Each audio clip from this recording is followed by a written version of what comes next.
JK Yadav Films present जाता रो परदेश हो JK Yadav Films. दिलबा में दे के कलेश हो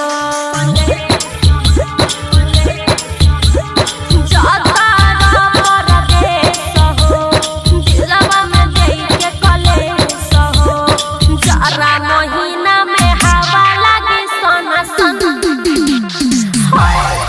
से पहले ले लो दाना दाना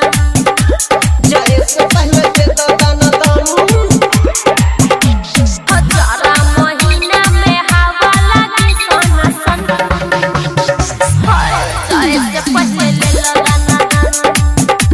जाए से पहले दे दो दाना दाना JK Yadav Films. Recording by Jitendra DJ में सुखीपुर बाजार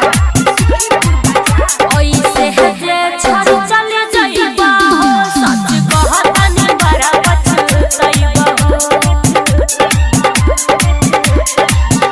ओई से हजे छोड़ चले जाइबा हो सच कहतानी बड़ा पछताइबा हो अगलिए या 4 दिन में बिगड़े लगी तोरो मन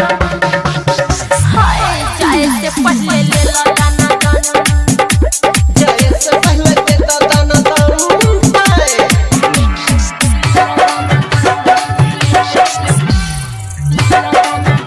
JK Yadav Films. डीजे में अपना स्टूडियो दिल्ली सुखीपुर बाजार राई तोहर अजत सुना बतिया हो कहे बिगड़ करे से मतिया हो राई तोहर अजत सुना बतिया हो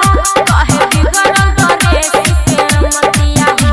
असमन सोना हत्या बनल बापूरा मन हाय जाए से पहले ले लो दाना दाना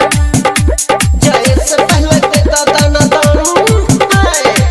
ए राजा चुम्मा कहनी हाँ कुछ और मत समझिए हम तो कुछ और सोचनी है ये का कहलू JK Yadav Films.